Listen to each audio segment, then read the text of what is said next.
창세기 6장 1절부터 10절까지 말씀, 그리고 히브리서 11장 7절 두 군데 말씀을 받도록 하겠습니다. 먼저 창세기 6장 1절부터 10절까지 말씀 보겠습니다.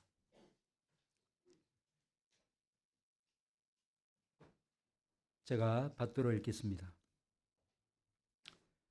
사람이 땅 위에 번성하기 시작할 때 그들에게서 딸들이 나니 하나님의 아들들이 사람의 딸들의 아름다움을 보고 자기들이 좋아하는 모든 여자를 아내로 삼는지라.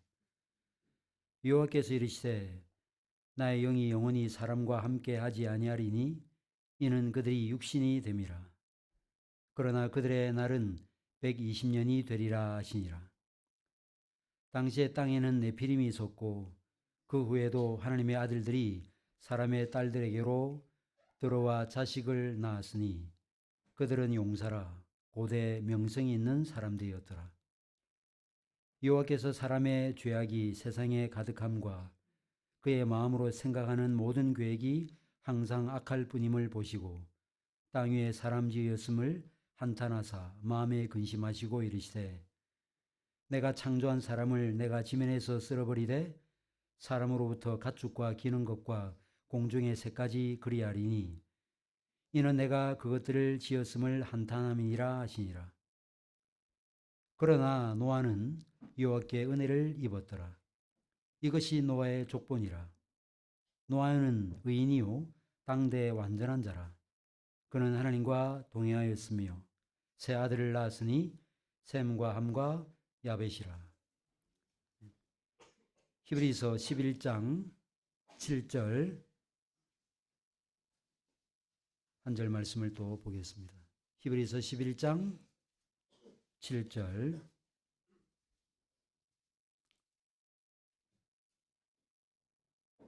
제가 발들어 읽겠습니다.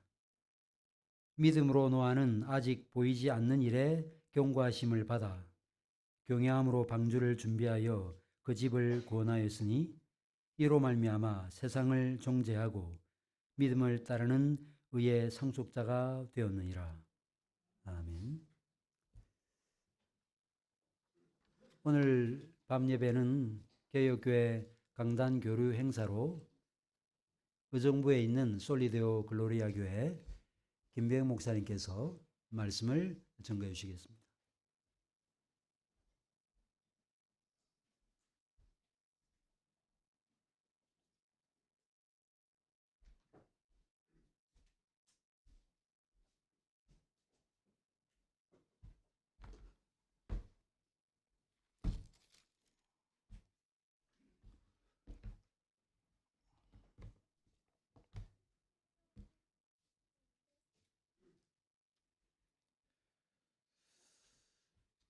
반갑습니다. 오늘 여러분과 함께 강서를 통해서 나누고자 하는 인물은 여러분도 잘 아시는 노아에 대해서입니다. 이 자리에 계신 분 중에서 노아에 대해서 모르는 분은 아마도 없을 것입니다. 그럼에도 구간이 명간이라는 말이 있죠. 잘 알려진 성경 인물일수록 또 배울 점이 많고 은혜가 확실히 보장되어 있습니다. 그렇지요?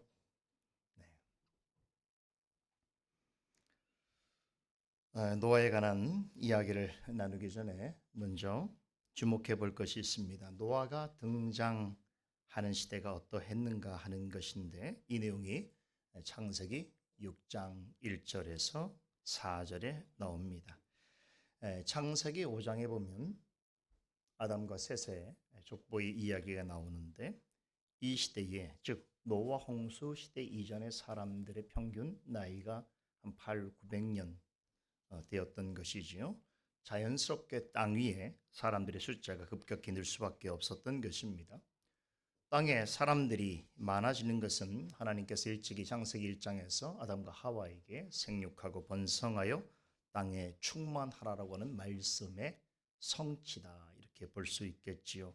즉 하나님의 축복입니다. 그런데 어찌된 일인지 사람이 오래 살고 그 수가 많아질수록 온 세상에 죄악이 가득해졌습니다. 사람들은 하나님이 주시는 복에 감사하고 찬송 드리기는커녕 오히려 그런 사실들을 빌미로 하여서 더 집요하게 또 대범하게 악을 범했습니다. 노아가 소개될 시대의 세상은 그 죄악성이 참으로 극심했습니다. 창세기 저자 모세는 6장 초두에서 당시 세상의 부패상의 정도를 짐작할 수 있는 대표적인 두 가지 사건을 언급합니다.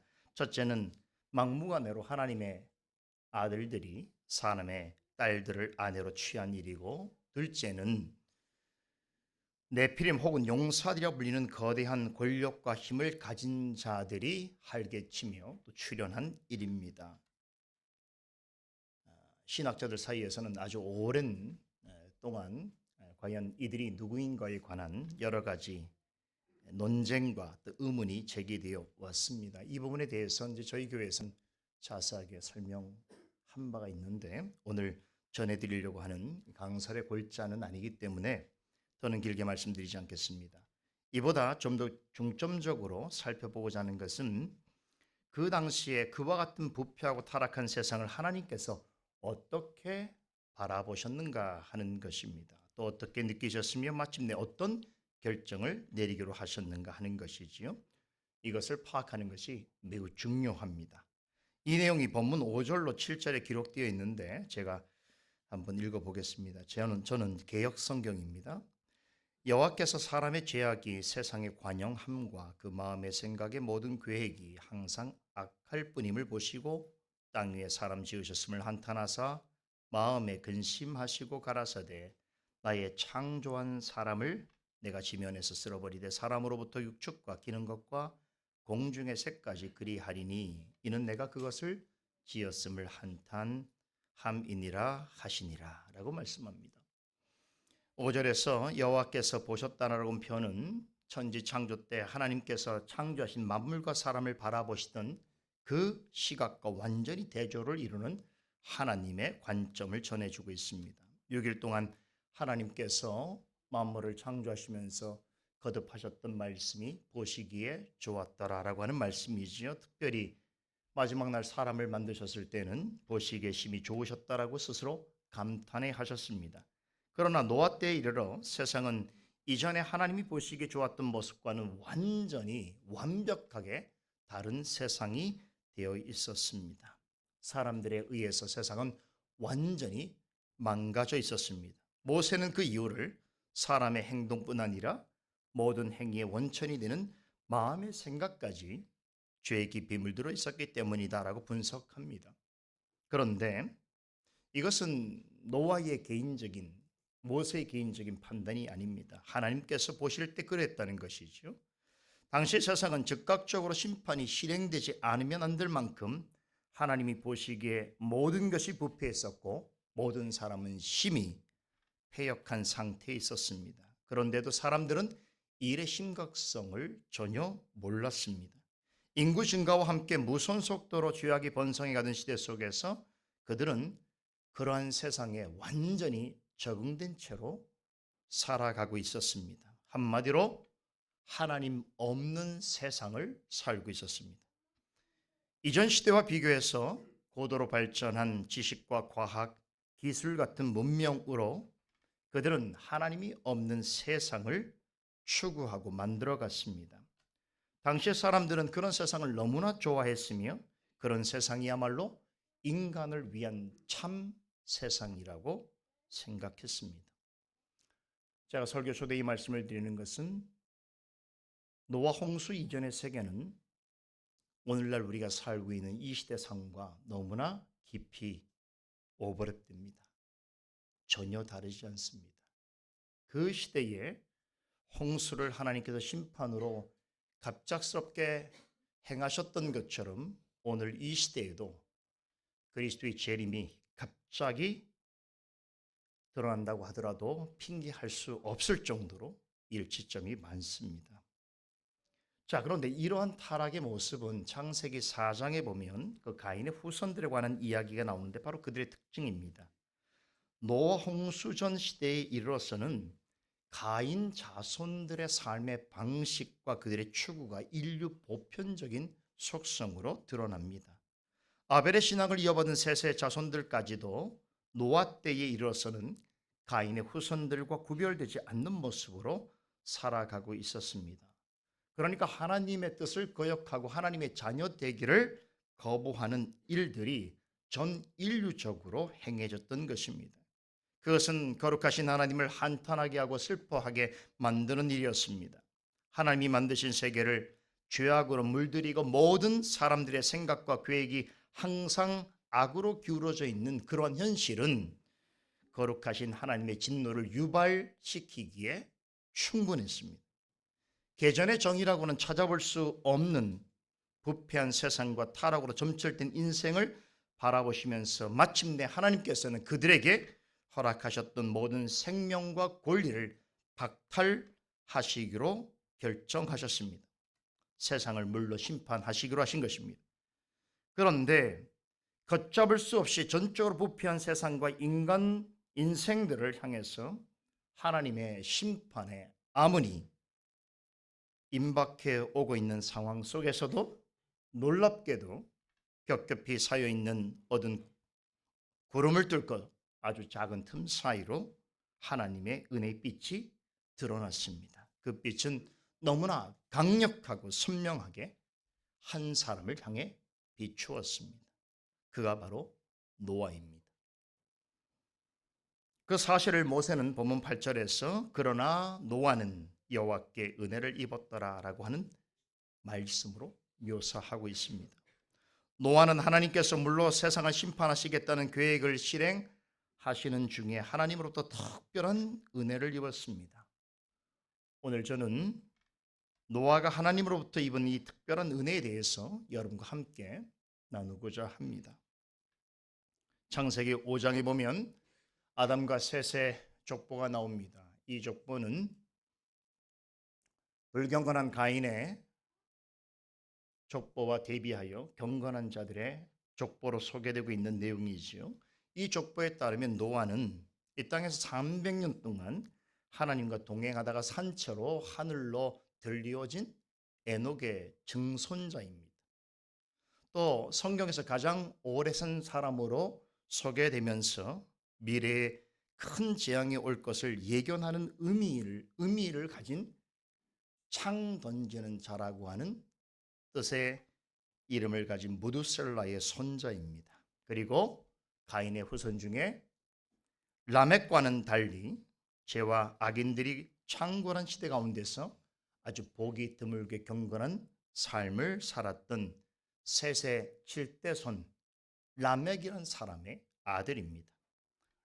라멕이 182세에 노아를 얻습니다.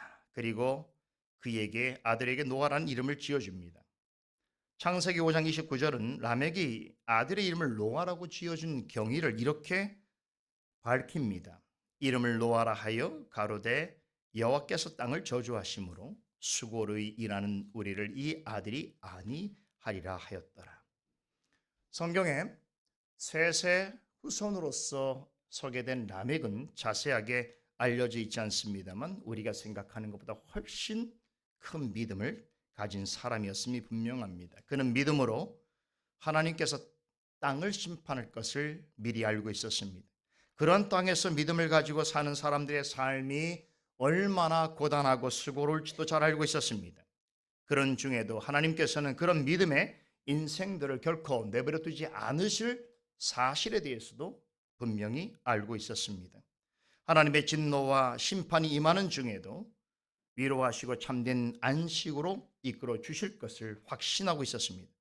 이러하신 하나님의 계획과 뜻을 자신의 아들 노아를 통하여 이루시고 나타낼 것을 알고서 아들에게 하나님이 주시는 위로와 안식이라고 하는 뜻의 노아라는 이름을 지어주게 되었습니다. 그러한 노아였기에 지상의 모든 사람이 심판을 받아 마땅한 중에도 하나님의 특별한 은혜를 입습니다.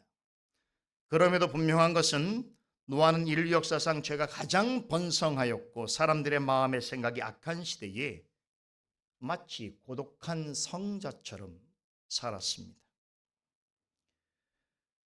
사실 저는 성자란 말을 좋아하지 않습니다.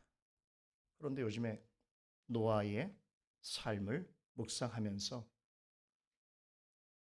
지금 이 시대에 교회의 직분자로서 목사로서 살아야 될 삶은 고독한 성자의 삶이어야 된다라고 하는 조심스러운 결심을 하게 됩니다. 교회 직분이 성직이죠. 그런데 구별된 직분자로서의 의식을 갖지 못하고 살아가는 오늘날 시대의 교회적 형편을 볼 때에 성자라고 하는 말을 우리 개신교에서 많이 사용하진 않지만 지금 우리 시대에는 일부러라도 하나님 앞에 침묵하고 그 고독을 이겨내면서 인내하면서 주어진 삶을 살아야 되는 성자 같은 삶이 요구된다라고 하는 생각을 근래에 많이 하고 있습니다. 그래서 노아를 생각해 보면서 그 시대에 그는 정말로 고독한 성자의 삶을 살았구나라고 하는 생각에 이르게 된 것이지요. 대홍수 심판이 임박해 오던 때에 극도로 불경건한 세대와 홀로 싸우고 저항하면서 참 믿음을 지켜내었습니다. 본문 구절은 심판이 있기 전에 경건한 계보에 속한 그 마지막 후손으로서 이 땅에서 고독한 성자같이 살았던 노아의 신앙의 특징을 세 가지로 해설합니다.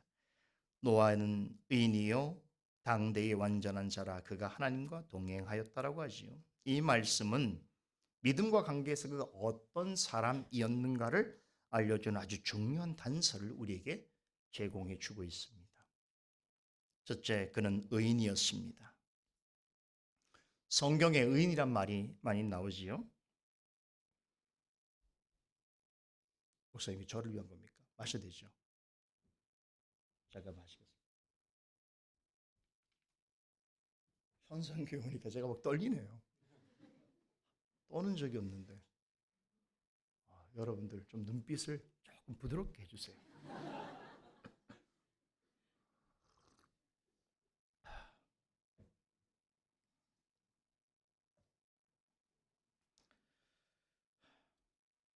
다는 그렇지 않은데 몇 분은 은혜를 끼치나 설교를 잘하나 그런 눈빛이 한 두 분 계셔요. 조금 겁먹었습니다. 진정됐습니다. 성경에 의인이라는 말이 많이 등장하지요. 그런데 놀랍게도 성경의 의인이라고 하는 첫 대상자가 노아입니다. 노아가 처음으로 성경의 의인이라고 일컬어지는 최초의 인물입니다. 성경에 나오는 수많은 인물 중에서 그가 왜 특별한 사람인가를 말해주고 있는 대목이기도 하지요. 자, 우리가 보통 의인이라고 할 때는 어떤 사람을 생각합니까? 어떤 의로운 행위를 한 사람이지요. 우리 주변에도 뭐 사람을 구했다든가 어떤 특별한 선한 일을 행한 사람들을 가리켜서 의인이라고 말을 합니다. 노아가 의로운 삶을 살았다는 것을 의심할 사람은 그를 알고 있는 사람이라면 아무도 없을 것입니다. 하지만 오해해서는 안 될 것이 있습니다. 노아가 의로웠다는 것은 다른 사람들에 비해서 어떤 탁월함과 훌륭함을 가졌기 때문에 그렇게 칭함을 받은 것이 아닙니다. 창세기 저자는 그가 의로웠기 때문에 은혜를 입었다라고 말하지 않습니다. 오히려 그 반대입니다. 하나님께 은혜를 입었기 때문에 의로워질 수 있었다는 것입니다. 노아가 의로웠고 완전한 삶을 살았기 때문에 구원받을 수 있었다라고 하는 생각은 성경의 가르침을 완전히 뒤엎는 잘못된 해석입니다. 노아의 은은 하나님의 은혜를 입은 결과입니다. 그러기에 모세는 노아가 의인이었다는 말을 하기 전에 뭐라 그럽니까? 그러나 노아는 하나님께 은혜를 입었더라라고 하는 말씀을 먼저 전하고 있습니다. 따라서 그가 의인이었다라고 하는 말은 이렇게 이해하는 것이 온당합니다. 하나님의 크신 은혜를 입은 자로서 하나님이 원하시는 표준에 맞게 살아갔다라고 하는 뜻입니다. 성경은 오직 의인은 믿음으로 말미암아 살리라라고 하는 말씀이 몇 군데 나오지요. 구약의 하박국, 신약의 로마서, 갈라디아서, 그리고 히브리서에 기록되어 있습니다. 이 말씀은 하나님이 믿는 자를 의인으로 간주해 주시는 이유를 설명해 주고 있습니다. 그것은 그 사람의 의로운 행위 때문이 아닙니다. 그리스도를 통해서 의롭게 하시는 하나님의 의가 먼저 나타났기 때문입니다. 누구든지 의롭다 하심을 얻는 근본적인 원인은 그 사람에게 있는 것이 아니라 그리스도의 흘리신 피와 그분의 공로에 있습니다. 그 사실을 어떻게 알고 고백할 수 있는가? 바로 하나님이 주신 믿음으로 말미암아서입니다. 그런 점에서 믿음은 의롭다 하심을 얻는 도구적 원인이라고 말할 수 있습니다. 이 믿음은 구원을 얻는 자에게 주시는 하나님의 선물입니다. 그런데 이 믿음은 반드시 그에 합당한 행위를 통하여 증명되게 되어 있습니다. 그런 까닭에 히브리서 기자는 히브리서 11장에서 노아를 언급하면서 그 믿음은 하나님을 경외함으로 방주를 준비하는 행동으로 증명되었다라고 전하고 있습니다. 노아가 믿음의 삶을 살 수 있었던 것은 하나님의 특별한 은혜가 먼저 그에게 임하였기 때문입니다. 쉽게 말하자면 하나님께서 먼저 그를 사랑하셨기 때문입니다. 그래서 그는 하나님이 원하시는 의로운 삶을 살아갈 수 있었습니다. 그가 의인이었다라고 하는 평가를 받기 전에 먼저 그에게 하나님의 은혜가 임했다는 사실을 꼭 기억하셔야 됩니다. 둘째, 그는 당대의 완전한 자였습니다. 여기서 완전하다라고 하는 말도 방금 전에 살펴본 의롭다라고 하는 말처럼 자주 오해되는 편입니다. 이 말은 노아가 도덕적으로 완전 무결한 사람이었다라고 하는 뜻이 아닙니다. 여기서 우리말로 완전하다는 말로 번역된 히브리어 타민이라고 하는 말인데요. 이 말에 실제 여러 가지 의미로 번역되는데 온전하다, 성실하다, 혹은 성숙하다라고 하는 뜻으로도 번역되어지고 있습니다. 이러한 표현들이 가진 공통적인 의미를 생각해 볼 필요가 있습니다. 이 말은 도덕적인 완전함을 나타내는 것이 아닙니다. 그는 도덕적으로 완전 무결한 사람이 아니었습니다. 우린 그 사실을 노아의 생애를 통해서 알게 되지요. 그는 홍수 심판이 있은 이후에 자식들 앞에서 큰 실수를 행합니다. 그럼에도 노아를 당대의 완전한 자라고 한 것은 하나님의 관점에서 볼 때 그 역시 우리처럼 부족하고 연약한 인생이었으나 제가 관용하고 사람들의 모든 생각이 악한 시대 속에서 그와 같은 세대의 풍조와 분위기에 휩쓸리지 아니하고 하나님의 의로우심과 선하심을 드러내기 위해서 애쓰며 살았다라고 하는 뜻입니다.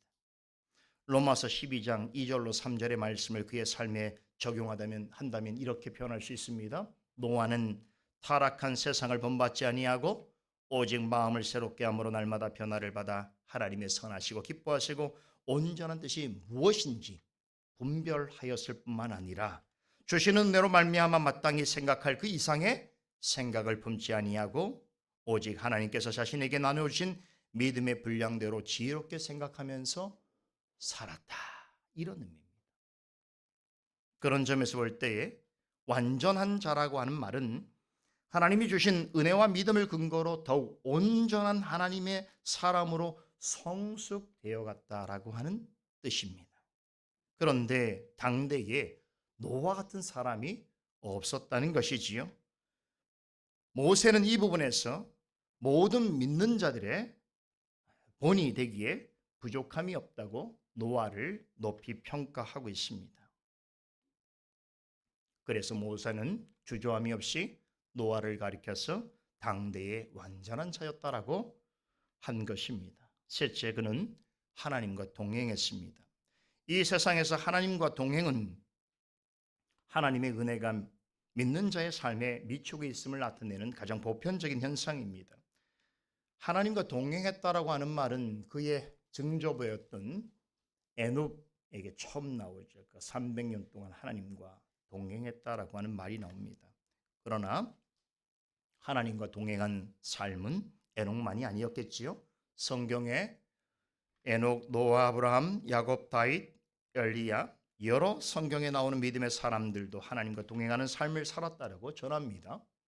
이 동행하다라고 하는 말은 히브리어로 할라크라고 하는 단어에서 나왔는데, 이 단어는 구약 성경에 무려 1500회나 사용된 아주 잘 알려진 말입니다. 문자적인 의미로 보자면 걷다, 산책하다, 여행하다라고 하는 뜻입니다. 이 의미대로 보자면 하나님과 동행한다는 것은 하나님과 같이 걷는 것이며 하나님과 같이 인생이라는 삶의 여정을 같이 산책하는, 여행하는다는 것을 의미합니다. 그런데 여기서 한 가지 우리가 주의해서 생각해 볼 것이 있습니다. 하나님과의 이런 동행을 너무 낭만적이게, 너무 부티나는 여행 정도로 생각하면 안 된다는 것입니다. 성경에서 하나님과 동행하다라고 하는 표현이 사용되어질 때는 대부분 세상이 극도로 타락한 상태에 있거나 또 믿는 자가 어떤 환난과 시련에 봉착해 있을 때입니다. 그런 형편에 있을 때 하나님과 함께 한다는 것은 여러분도 경험하셨겠지만 결코 쉬운 일이 아닙니다. 에녹과 노아 시대에 살았던 사람들뿐만 아니라 오늘날 우리가 살고 있는 이 시대의 대다수의 사람들은 이런 의미에서의 하나님과 동행하기를 거부합니다.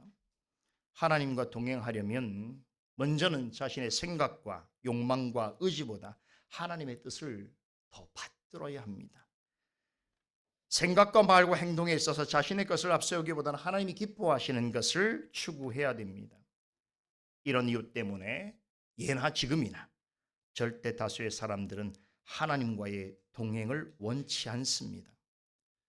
하나님을 찾는 사람들 중에서도 이런 의미에서의 하나님의 동행을 원하지 않습니다. 하나님과 동행한다면 마치 지금처럼 아름다운 가을날에 여유있게 산책을 하고 맛있는 음식점을 찾아다니고 즐겁고 유쾌한 시간을 보내는 정도, 그런 여유 있는 삶을 하나님과의 동행으로 생각하지, 이렇게 힘들고 괴롭고 어렵고 환난 가운데서 끝까지 하나님의 뜻을 쫓는 삶으로서의 하나님의 동행은 생각지 않습니다.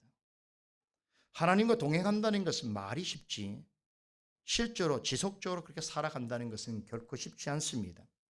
이런 삶은 사람의 생각과 의지로 되어지지 않습니다. 하나님과의 동행은 오직 믿음으로서만 가능합니다.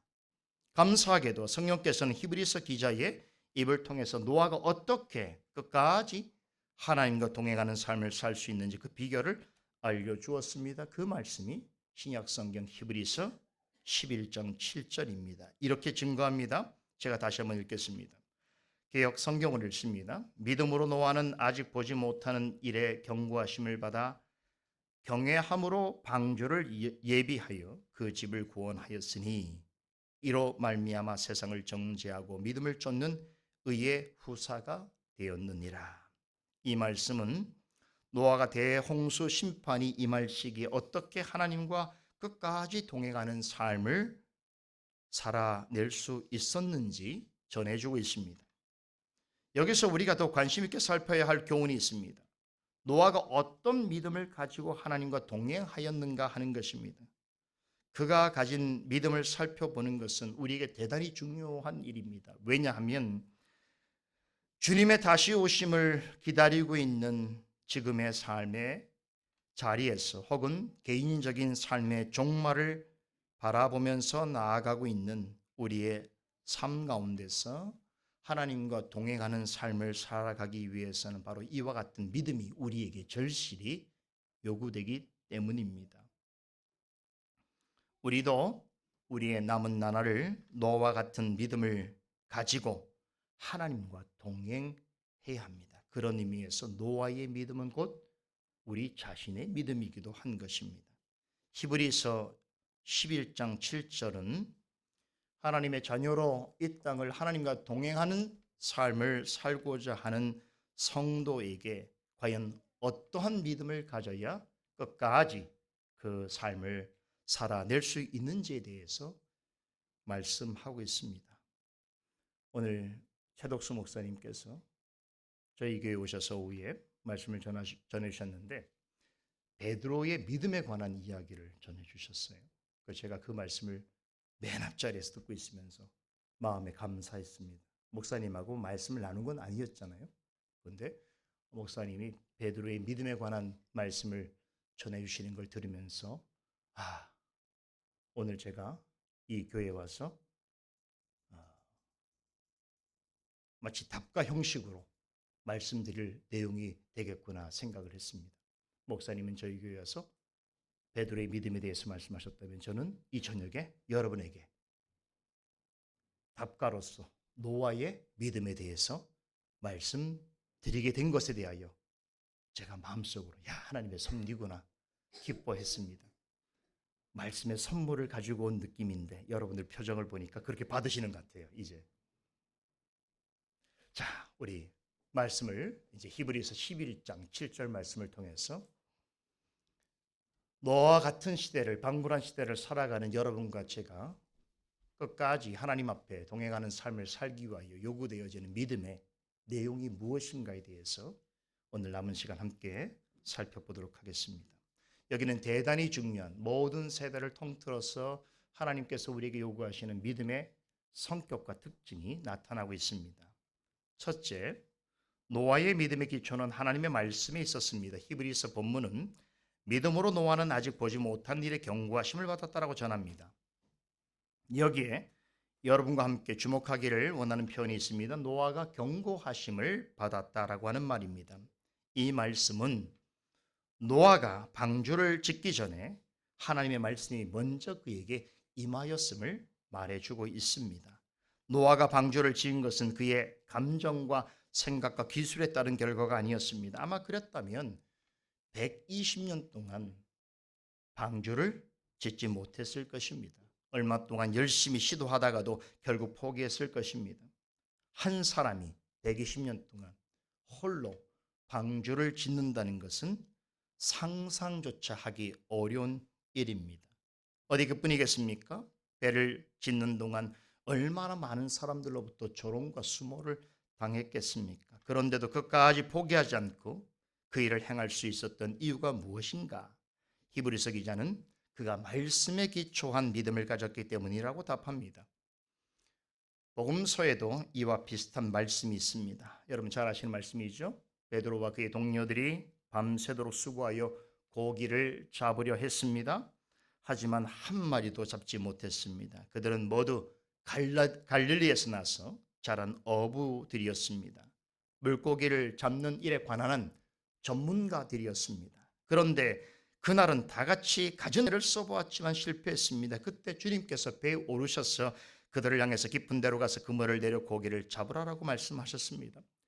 갈릴리 지역에서 태어나서 평생 어부 생활을 어부로 하고 있는 제자들에 비한다면 바다에 관한 일에 관해서는 예수님은 완전 초보이고 문외한입니다. 그런데도 제자들 중에서 바다 생활에 가장 잔뼈가 굵었던 베드로가 주님의 말씀에 즉각 반응했습니다.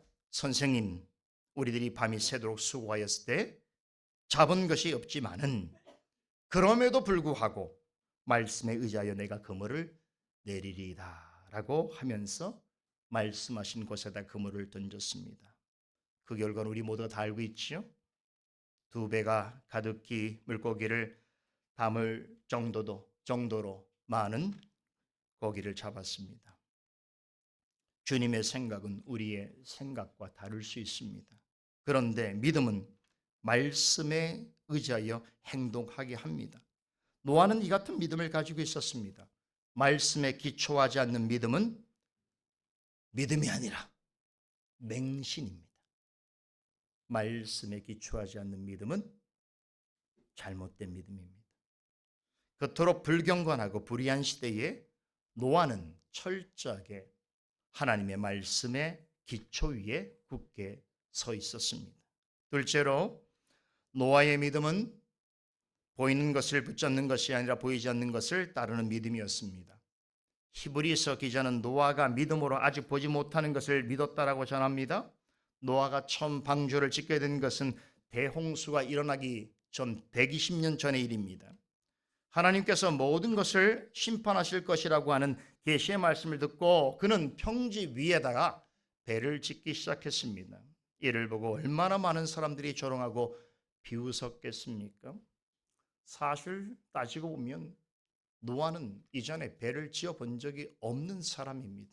그런 사람이 120년 동안 바닷가도 아니고 땅 위에다가 평지 위에다가 배를 짓는다고 한다면 누가 그것을 인정해 줄 일이겠습니까? 참으로 무지하고 한심한 일이라고 생각했을 것입니다. 성경에 보면 노아가 방주를 준비하는 동안 대홍수 심판이 임할 거라고 하는 어떤 징조도 나타나지 않았습니다. 큰 비가 없었습니다. 홍수가 있기 전까지 세상은 이전과 그대로였습니다. 이런 상황에서 무엇이 노아로 하여금 120년 동안 방주를 만드는 일에 진력하게 하였는가? 그것은 하나님의 경고하시는 말씀 때문입니다. 그렇다면 노아는 이 말씀을 어떻게 믿을 수 있었을까요? 하나님께서 주신 믿음으로 말미암아 믿을 수 있었습니다. 히브리서 기자는 노아뿐 아니라 모든 믿음의 선진들이 공통적으로 가졌던 믿음의 본질을 가리켜서 우리 잘 알죠? 히브리서 11장 1절 믿음은 바라는 것들의 실상이요 보지 못하는 것들의 증거라고 했습니다. 눈에 보이는 것만을 믿자고 한다면 믿음이 필요 없습니다. 눈에 보이고 감각되는 것만 믿으려고 하면 믿음이라는 것은 필요치 않겠지요. 하나님이 주신 믿음은 사람의 눈에 보이지 않지만 실제로 존재하며 사람의 생각으로는 이해할 수 없지만 분명한 증거로 나타나리라는 것을 확실하게 믿고 붙잡게 합니다. 이 같은 믿음이 없이는 하나님을 올바로 알 수 없으며 하나님의 말씀이 참되다는 것을 결코 신뢰할 수 없습니다. 믿음은 바라는 것들의 실상이며 보지 못하는 것들의 확실한 증거입니다. 고로 믿음이 없다면 생각 이상의 것을 기대할 수 없습니다. 믿음이 없다면 보지 못하는 것 이상의 존재하는 것을 생각할 수 없습니다. 그러기에 하나님께서는 우리에게 보지 못하는 일을 보게 하시고 듣지 못하는 일을 듣게 하시며 깨닫지 못하는 것을 알게 하여 주시기 위해서 믿음을 선물로 주십니다. 노아는 이 같은 믿음을 소유하고 있었습니다. 셋째, 노아의 믿음은 하나님을 경외함으로 드러났습니다. 히브리서 본문은 노아는 아직 보지 못하는 일에 경고하심을 받아 경외함으로 방주를 준비하였다라고 합니다. 다시 말하지만 대홍수는 이 계시를 받은 이후 120년 후에 있을 일이었습니다. 그런데 노아는 홍수가 임할 아무런 징조를 볼 수 없는 시대에 홍수 심판이 있을 거라는 말씀을 믿고 120년 동안 방주를 만들었습니다. 놀랍게도 이 일은 모든 사람들이 다 알 수 있도록 공개적으로 진행되었습니다. 창고에서 몰래 배를 만든 게 아닙니다. 숲에서 사람들이 보지 않는 곳에서 배를 만든 것이 아닙니다. 도대체 노아는 어떤 믿음으로 이런 판단과 행동을 할 수 있었을까요? 히브리서 기자는 그 이유를 노아가 하나님을 경외함으로 방주를 지었기 때문이라고 설명합니다. 여기서 경외하다는 말은 존경하는 마음과 두려워하는 마음이 합쳐진 믿음의 상태를 의미합니다. 노아가 경외함으로 방주를 준비했다는 말씀에서 우리는 평소에 노아가 하나님을 어떤 태도로 하나님을 대했는지를 짐작해 볼 수 있습니다. 노아는 당시 사람들과 완전히 다른 삶을 살았습니다. 그 시대의 대부분의 사람들은 가인의 후예들처럼 살았습니다. 그들은 하나님이 없는 문명과 문화를 추구했습니다. 철저하게 눈에 보이는 물질을 쫓으며 외적인 아름다움을 숭배했습니다. 하나님을 떠나 있는 불경건과 불의는 그 시대의 유행이었고 표적이었습니다. 그렇게 죄악과 불법이 가득한 세상에서 노아는 하나님에 대하여 무한한 존경심과 두려움을 가지고 있었습니다. 이런 사람이 하나님을 경외하는 사람입니다. 그것이 하나님을 경외하는 모습으로 나타났습니다. 그는 하나님의 말씀을 조금도 소홀히 하지 않았습니다.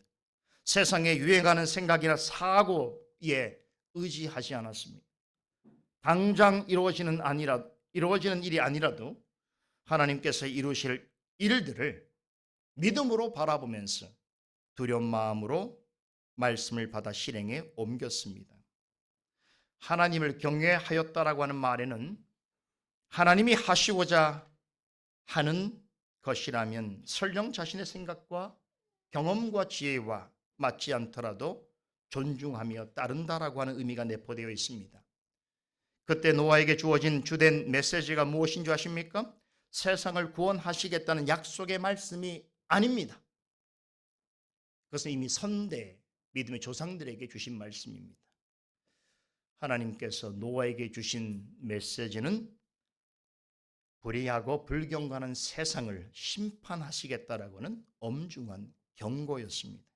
그런데 노아는 일찍이 경건한 조상들에게 주신 구원의 약속뿐만 아니라 자신에게 주신 불경한 세대와 불의한 죄인들을 향한 하나님의 경고와 무서운 심판의 말씀도 믿음으로 받아들였습니다. 왜 조상들에게처럼 보배로운 약속의 말씀을 자신에게 주시지 않는지 불평하지 않았습니다. 왜 자신에게는 고통스럽고 희망 없는 계시를 전해주시는가 따지지 않았습니다. 하나님의 은혜를 입은 자리에 있으면서도 장차 임할 심판으로 말미암아 모든 생명 있는 것들이 멸망할 것이라고 하는 경고도 하나님의 약속의 말씀으로 받아들였습니다. 위로와 축복을 주는 내용만 하나님의 말씀이 아닙니다. 죄를 징계하고 돌이키지 않는 자들에게 심판과 지옥의 형벌이 있다는 것을 전하는 것도 믿음으로 받아야 할 하나님의 말씀입니다. 그러나 오늘날 시대에 믿는 자들은 이 말씀은 하나님의 말씀이 아니기를 바랍니다. 자신의 형편에 평안과 안위와 만족과 기쁨이 되는 내용만 하나님의 말씀이기를 구합니다. 노아는 그런 점에서 달랐습니다. 오늘날 나름 열심히 교회를 다니고 있지만 자신이 원하는 말씀은 하나님의 뜻으로서 인정하고 쫓으면서도 조금만 듣기 거북하고 불편한 내용이 강단에서 전해지면 속으로 자체 필터링을 하면서 저거는 나를 위해서 주시는 말씀이 아니야. 저것은 나에게 해당되는 하나님의 말씀이 아니야 라고 생각들 하죠. 하나님의 말씀이라도 아닌 척, 모르는 척, 못 들은 척 합니다. 그러다 못 견디면 어떡합니까? 옆교회 가면 되죠. 반갑게 맞이하죠. 그렇죠? 새 교인이라고 환영합니다. 그렇죠? 제가 실제로 경험한 일입니다. 어느 개혁교회에 열심히 교회를 섬기던 한 집사님이 있었습니다. 그런데 평생 동안 사랑할 것 같은 그 개혁교회를 떠나겠다고 저에게 연락이 왔습니다. 집사님, 무슨 일 때문에 그러지요? 목사님, 우리 교회 목사님의 말씀이 견디기 힘듭니다. 왜 그렇죠? 너무 죄를 강조합니다. 너무 회개를 강조합니다. 견디기가 힘듭니다. 제가 뭐라고 그랬겠어요? 그게 회개해야 될 일입니다. 그랬더니만 그 이후는 저한테 전화를 안 하고 다른 목사님들에게 전화를 해서 만든 목사님의 조언을 받고 결국 그 교회를 떠났습니다. 벌써 10수년이 됐는데 지금도 방황하고 있어요. 자신에게 만든 교회가 어디 있겠어요? 모름지기 개혁교회인데. 그렇죠? 모든 하나님의 말씀을 정직하게 전하고 듣는 교회가 성도이지 않겠습니까? 자신만을 위한 개혁교회는 세상에 존재하지 않습니다. 하나님의 말씀이라면 그것이 어떤 것이라도 아멘으로 받는 것이 참된 믿음입니다. 어떤 말씀은 받아들이고 다른 말씀은 받아들이지 않는 것은 하나님을 경외하는 믿음이 아닙니다. 노아의 믿음은 하나님께서 전해주신 말씀이라면 어떤 것이라도 의문과 의심을 가지지 않고 전적으로 참되다고 믿고 따르는 믿음이었습니다. 여기에 덧붙여 하나만 더 말씀드리면 창세기 6장에서 9장까지 창세기 전반부에 나오는 여러 사람들, 인물들 중에서 가장 많은 장을 할애해서 소개하고 있는 인물이 바로 노아입니다. 그런데 놀랍게도 이 4장에 걸쳐 소개되어지는 노아에 관한 기록 중에 노아의 발언은 한마디도 없습니다. 홍수 심판이 끝난 이후에 자식들에게 말하는 내용을 제외하고는 하나님과 관계에서는 그는 오직 듣고 따르는 자로만 나옵니다. 하나님은 말씀하시고 그는 듣고 행하는 자로 나옵니다. 생각해 본다면 그가 처한 처지나 심판에, 홍수 심판에 관한 이야기들이나 120년 동안 방주를 지은 이야기로 본다면 누구보다도 할 말이 많았을 노아였지만 성경에는 그는 단 한마디의 발언도 하지 않습니다. 어떤 것도 하나님 앞에 자기 개인적인 의견을 제시하거나 하나님과 타협하지 않습니다. 그것이 바로 노아의 믿음이었습니다. 넷째로 노아의 믿음은 처음부터 끝까지 말씀에 따라서 방주를 준비하는 것으로 드러났습니다. 여러분 잘 아시는 것처럼 방주의 전체 설계와 아이디어는 누구의 작품입니까? 하나님의 전적인 작품이에요. 근데 하나님의 작품이라니까 되게 기대되시죠? 그러나 형태나 모양이나 색깔로 보면 영 파입니다. 오늘날 말하는 좋은 디자인이 전혀 아니에요. 도대체 왜 이런 배를 만들었는가 생각할 정도로 우리 상식을 벗어난 선박입니다. 그런데 이 방주를 짓는 모든 일은 하나님께서 전적으로 계시해 주셨는데 방주의 길이, 높이, 너비, 형태, 구조까지 자세하게 계시해 주셨어요. 하나님은 방주를 만들어 본 경험이 전혀 없는 노아에게 한 번도 그가 생각해 보지 못한 방식으로 방주를 만들라고 하셨습니다. 이처럼 어렵고 낯선 과업을 몇 년, 그죠? 몇 해, 몇 년이 아니라 120년 동안 매일매일 해야 한다고 생각해 보세요. 여러분 어떨 것 같습니까? 여러분들에게 이런 어려운 일들을 120년은 차지하고 한 1, 2년 동안 매일매일 해야 된다고 한다면 감당해낼 수 있겠습니까? 그런데 창세기 6장 22절에서 노아의 태도를 이렇게 전합니다. 노아가 그와 같이 하되 하나님이 자기에게 명하신 대로 다 준행하였더라라고 합니다. 여러분 믿음은 머리로 믿는 것이 아닙니다. 관념 속에 있는 것이 아닙니다. 야고보서 사도는 행함이 없는 믿음은 그 자체가 죽은 것이라고 했습니다. 노아는 심판을 면하기 위하여 방주를 만들라는 하나님의 말씀을 전해 들은 이후에 120년 동안 매일매일 방주를 준비하는 일을 했습니다. 이 일을 통해서 하나님을 믿는 믿음이 참되고 진실하다는 것을 입증해 보였습니다. 야고보서 2장 22절에 따르면 믿음이 그의 행함과 함께 일하고 행함으로 믿음이 온전케 되었느니라라고 합니다. 믿음은 행함과 함께 일하는 것이고 행함을 통하여 믿음은 온전해집니다. 이처럼 참된 믿음은 반드시 옳은 행함으로 증명되어야 합니다. 히브리서 11장을 우리는 믿음장이라고 합니다. 여기에는 구약시대의 믿음의 조상들이라고 할 만한 이들의 신앙에 대해서 열거합니다. 우리가 잘 아는 아벨, 에녹, 노아를 비롯해서 아브람, 사라, 이삭, 야곱, 요셉 그리고 그 이후 시대 소개하고 있는데 이들은 다 다른 시대, 다른 환경에서 다른 일을 하며 살았습니다. 그럼에도 이들을 한데 묶는 것이 있습니다. 바로 동일한 믿음입니다. 또 한 가지 공통점이 있습니다. 이들이 가진 믿음은 모두 다 행함으로 증명되었다는 것입니다.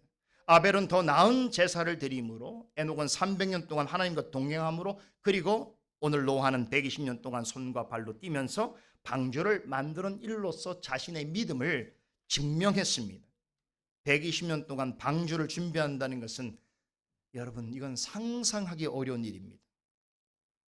그러한 수고와 노력과 인내가 요구되는 일뿐만 아니라 엄청난 물자와 비용이 드는 일입니다. 그뿐이 아니겠지요. 오랜 기간 방주를 짓는 일로 인해서 주변 사람들로부터 말할 수조차 없는 온갖 조롱과 수모를 감수해야 했을 것입니다.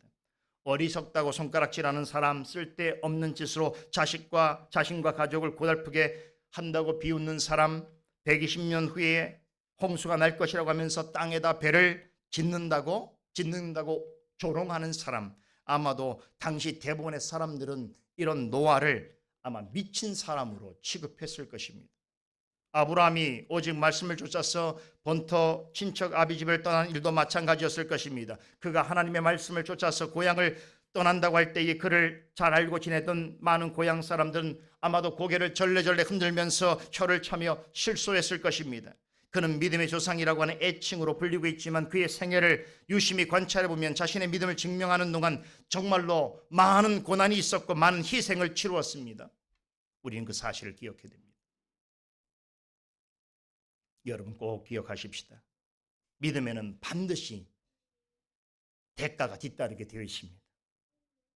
대가 없는 믿음은 없습니다. 참된 믿음은 옳은 행위로 반드시 입증되어야 합니다. 그렇지 않은 믿음은 이름뿐이거나 죽은 것이나 다를 바 없습니다.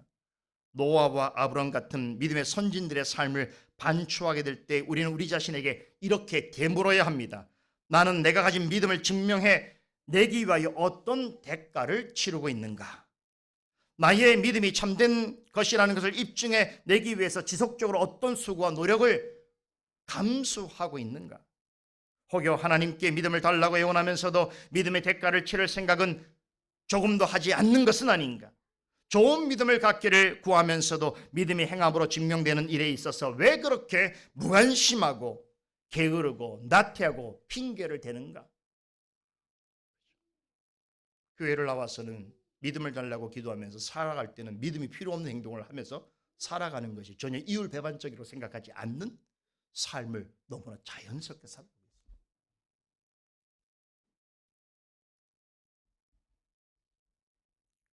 도대체 왜 믿음을 달라고 간구하는지를 몰라요. 그렇죠? 믿음이 있으면 축복받고 성공하고 그럴 거라는 환상에 젖어 있지요. 그러나 10에서 11장만 읽어보세요. 믿음은 반드시 우리에게 대가를 요구합니다. 수고와 노력이 없는 믿음의 열매는 존재하지 않습니다. 그래서 우리 자녀들에게도 어릴 때부터 믿음의 사람으로 키우기 위해서는요, 그냥 무조건 필요한 것이 있으면 가서 기도하라고만 하지 마시고 자신이 가지고 있는 믿음의 책임을 지도록 해야 되는 거예요. 그렇죠? 믿음을 가지고 훌륭한 자리에서 하나님의 영광을 드러내는 일을 하고자 한다면 어떻게 됩니까? 공부해야지요. 자신에게 주신 은사를 따라서 최선을 다해서 무언가를 해야 되겠지요. 그렇죠. 그게 믿음인 거예요.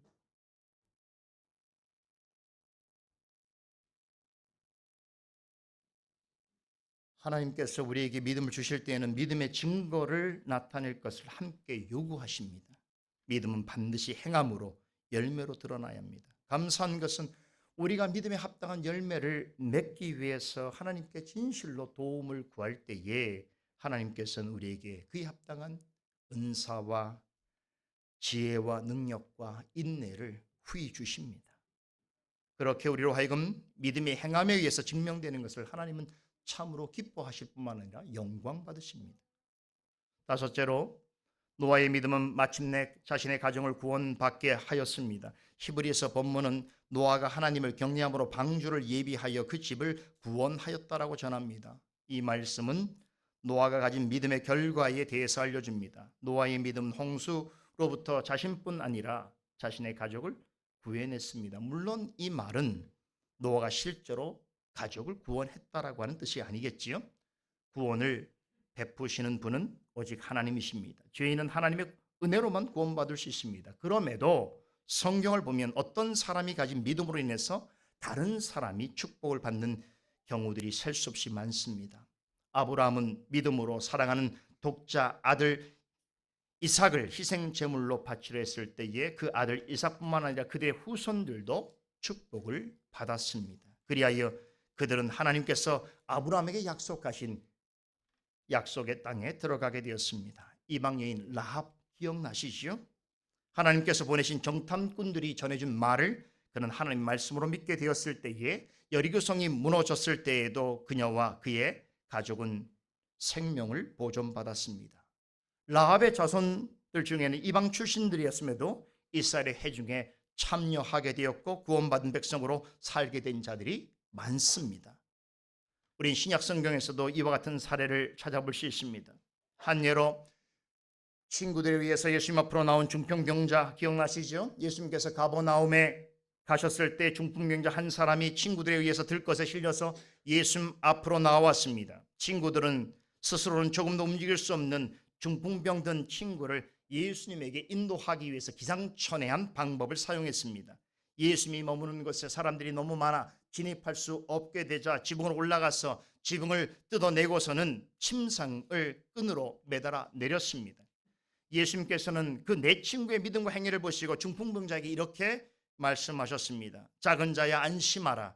내 죄사함을 받았느니라 하시면서 일어나 내 침상을 가지고 집으로 가라고 명하셨습니다. 신약 성경에는 이렇게 누구의 믿음 때문에 다른 누군가가 나음을 얻었거나 온전해졌거나 심지어 구원 얻게 된 예들이 많습니다. 사도 바울도 빌립보 감옥에서 만났던 간수에게 이렇게 전했지요. 주 예수를 믿으라 그리하면 너와 내 집이 구원을 얻으리라 라고 외쳤습니다. 이 말씀을 받아든 간수는 결국 이 일로 인해서 그의 가족도 구원을 얻게 되었습니다. 이와 같은 일은 지금의 우리의 삶 속에서도 항상 일어나고 있습니다. 여러분, 우리 자신만 봐도 알 수 있지 않습니까? 우리 모두는 나보다 먼저 믿음을 가진 사람들에 의해서 복음을 전해 듣게 되었고 하나님이 주시는 구원의 은혜를 맛보게 되었습니다. 이렇듯 믿음은 자신만이 아니라 주변 사람들과 심지어 이 땅에서 만나보지 못할 믿음의 후손들에게까지도 이롭게 합니다. 그래서 집안에 바른 믿음을 가진 한 사람, 믿음의 사람이 한 사람만 있으면 그로 인해서 그의 가족과 집안 전체가 예수 그리스도를 영접하고 구원받는 놀라운 일은 우리 주변에도 우리의 삶 속에도 언제든지 일어날 수 있는 일입니다. 여섯째로 노아의 믿음은 세상을 정죄하는 기능을 가지고 있습니다. 히브리서 본문에서는 믿음은 이로 말미암아 세상을 정죄하고라고 전합니다. 세상을 정죄한다는 말은 믿음은 죄를 멀리한다는 뜻입니다. 로마서 15장 23절은 이렇게 전합니다. 믿음을 따라 하지 아니하는 것은 다 죄니라. 이 말씀은 참된 믿음이 무엇인가를 가르쳐주고 있습니다. 참된 믿음은 죄와 싸우고 죄를 멀리하는 것입니다. 왜 그래야 할까요? 죄는 하나님의 뜻을 거부하고 왜곡하기 때문입니다. 죄는 하나님의 존재를 부정하고 하나님의 통치를 반항하는 것입니다. 죄는 매사에 하나님의 권위에 도전하고 하나님으로부터 완전 독립하려는 것입니다. 죄는 하나님이 하라는 것은 하지 않고 하나님이 하지 말라는 것은 하는 것이 죄입니다. 죄는 하나님 말씀보다 사탄의 생각과 자기 주장을 따르는 것입니다. 죄는 늘 자기를 높이고 항상 자기 욕망과 만족을 앞세우는 것입니다. 죄는 눈에 보이는 것만 믿으려 할 뿐 보이지 않는 세계와 눈으로 볼 수 없는 영적 세상은 없다고 생각하는 것입니다. 성경은 이런 모든 형태의 죄를 가리켜 불법이라고 합니다. 사람이 착하고 정이 많고 사회생활 잘하고 지금 이런 얘기가 아니에요. 하나님께서 말씀하신 것을 벗어난 모든 것은 죄고 그것은 하나님 보시기에 불법입니다. 불법을 행하는 것이. 그래서 마태복음 7장에도 어떤 사람들이 주여 주여 하면서 하나님 앞에 주님 앞에 가서 큰 일을 했다라고 그렇게 얘기했을 때 뭐라고 말씀하셨습니까? 불법을 행하는 자라 자여 내게서 떠나가라 라고 말씀하셨지요. 주의 이름으로 선전으로 타고 귀신 내어졌고 능력을 행했다 하더라도 하나님의 말씀에 벗어난 것이면 죄요 불법입니다. 사람이 무엇을 하느냐가 중요한 것이 아니에요.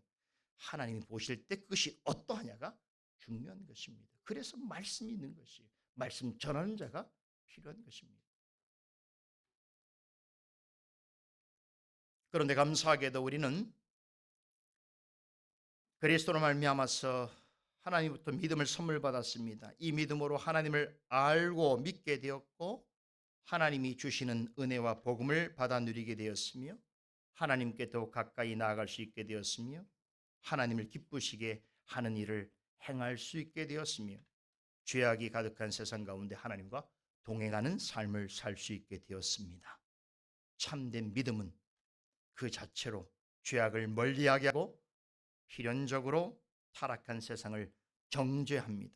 참된 믿음을 가진 자들로 하여금 세상에서 구별된 자로서 살아가게 합니다. 이것이 노아와 우리가 가진 믿음의 공통된 특징입니다. 많이 기다리셨습니다. 이제 마지막입니다. 언제 마지막이 올까? 물 한 잔 벗겠습니다. 이렇게 목이 탄 적이 없어요, 제가 목사님. 저희 교회에서 물 안 먹습니다. 현상교회 기억하겠습니다. 1년에 한두 번 뵙는데 표정이 계속 그대로이신 분이 있어요. 마지막입니다. 저도 기쁩니다. 노아의 믿음에 대해서 전하고 있는 히브리서 본문은 믿음을 가진 자가 얻을 상급에 대해서 언급합니다. 자 보세요. 마지막입니다. 믿음을 쫓는 의의 후사가 되었느니라. 개역성경은 후사라고 하는 말로 번역이 됩니다만 우리 개역개정에서는 아마 상속자라고 번역할 것입니다. 하나님이 주신 믿음을 따라 행하는 사람은 이 땅에서뿐만 아니라 영원한 천국에서 상을 얻게 됩니다. 이 땅에서 받을 가장 좋은 상은 무엇일까요? 그리스도로 말미암아 의롭다 하심을 얻은 자를 하나님의 자녀로 삼으시는 것이겠지요. 그런데 여러분, 이 땅에서 우리가 하나님의 자녀된 것을 누가 보증해 줍니까? 목사가 보증해 주는 것이 아닙니다. 믿음 있는 부모가 보증하는 것이 아닙니다. 놀랍게도 로마서 8장 16절에 따르면 성령께서 친히 하나님의 자녀인 것을 증거해 주신다라고 말씀합니다. 이어지는 17절은 더욱 놀라운 사실을 전합니다. 사도 바울은 하나님의 자녀된 것은 된 우리를 가리켜서 하나님의 상속자요 곧 그리스도와 함께한 상속자라고 부릅니다. 이것은 일종의 약속입니다. 우리는 이미 하나님의 자녀요 하나님의 상속자입니다. 하지만 하나님의 자녀와 상속자로서의 모든 영광은 이 땅에서 완벽하게 누릴 수가 없습니다. 타락한 이 세상은 하나님의 자녀로서 우리가 누릴 수 있는 자격과 영광을 완벽하게 누릴 수 있을 만한 우리를 받아줄 만한 곳이 결코 아닙니다. 바울은 이 땅에서는 하나님의 상속자로서 영광을 받기 위하여 우리가 얻을 수 있는 것은 오히려 그리스도와 함께 고난을 받는 것이라고 전했습니다.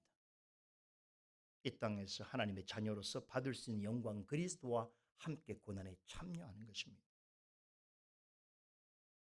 로마서 8장 35절에서 36절은 그리스도를 믿는 이유로 인해서 이 땅에서 환난과 곤고와 박해와 기근과 위협과 칼을 받을 수 있다고 전합니다. 우리는 주님을 위하여 죽임을 당할 수도 있고 도살당한 양과 같이 여김을 받을 수 있다라고 합니다. 하나님의 자녀라도 이 땅에서는 고난과 고통을 당할 수 있습니다. 그러나 우리를 사랑하시는 이로 말미암아 이 모든 일로부터 넉넉히 이기게 하실 날이 있을 것입니다. 그날 우리는 하나님의 자녀와 하나님의 상속자로서 최고의 상급을 받게 될 것입니다. 이것이 오늘 결론입니다. 하나님의 자녀와 하나님의 상속자로서 받을 최고의 상급은 지금 이 세상에 있지 않습니다.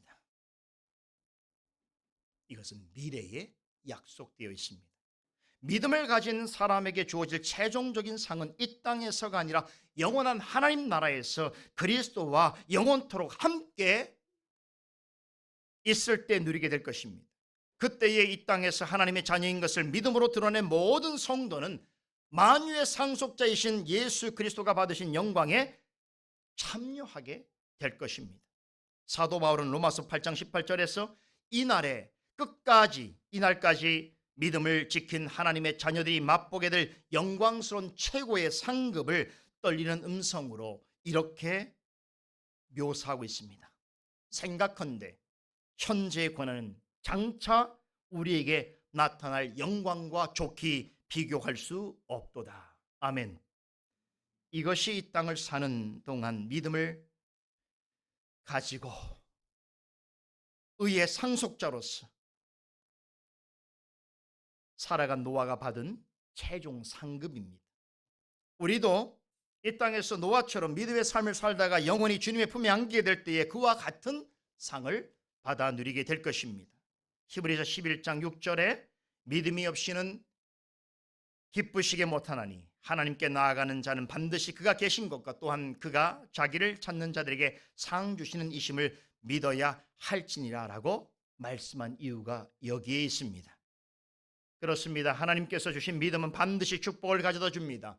믿음으로 하나님을 찾고 믿음으로 살아가는 자는 살아서나 죽어서나 상을 얻게 됩니다. 천재의 가장 큰 상은 그리스도로 말미암아 구원받은 하나님의 자녀가 되었다는 것이요, 미래에 있을 최고의 상급은 만유의 상속자이신 그리스도와 함께 그리스도가 누리는 영광에 영원히 동참하게 될 것입니다. 그때에는 히브리서 기자가 말한 것처럼 우리도 노아처럼 믿음에 의한 상속자가 되어서 그리스도와 함께 그 영광을 영원토록 누리게 될 것입니다. 이렇게 하나님께서 주신 믿음을 가지고 살아가는 자에게 약속해 주신 복은 참으로 현재적인 동시에 미래적입니다. 하나님의 자녀는 이 복을 믿음으로 그리스도 안에서 현재적으로 향유할 뿐만 아니라 미래의 영원한 하나님 나라에 들어가는 그때에는 그리스도와 함께 현재적으로 영원토록 즐기게 될 것입니다. 참된 믿음을 가진 사람은 살아서나 죽어서나 믿음을 따르는 하나님의 의의 상속자인 것을 믿어 의심치 않기를 바랍니다. 이것을 알고 믿게 하는 것이 하나님이 주시는 믿음인 것입니다. 사람의 생각으로 믿을 수 있는 것이 아닙니다. 오직 하나님이 선물로 주신 믿음으로서만 믿을 수 있습니다. 노아처럼 하나님의 은혜를 입은 사람에게는 이 같은 믿음을 선물로 주십니다. 하나님의 은혜를 발견하는 사람은 아벨과 에녹과 노아와 아브람과 이삭과 야곱과 요셉처럼 살아갈 수 있게 해 주십니다. 여기 모여있는 여러분과 저는 노아처럼 하나님의 은혜를 입은 자들입니다. 믿으십니까? 에녹과 노아는 지난날 영적으로 가장 어두웠던 시대에 이 믿음을 가지고 몇백 년 동안 하나님과 동행했습니다. 우리는 그들보다 짧은 생애를 살아가게 될 것입니다. 그러나 그들이 살았던 시대와 방불한 세상을 살아가고 있습니다. 그러기에 우리에게는 그와 같은 믿음이 더욱 절실합니다. 하나님이 부르시는 그날까지 오직 믿음으로 살아내기 위해서, 믿음으로 하나님과 동행하기 위하여서 우리에게는 그 같은 믿음이 더욱 요청되는 것입니다. 그러므로 우리는 노아보다 더 간절히, 더 절실하게 하나님을 찾고 의지해야 합니다. 이것이 성령께서 노아의 삶과 신앙을 통해서 오늘 우리에게 주시는 귀한 교훈인 것으로 믿으시기 바랍니다. 기도하십시다.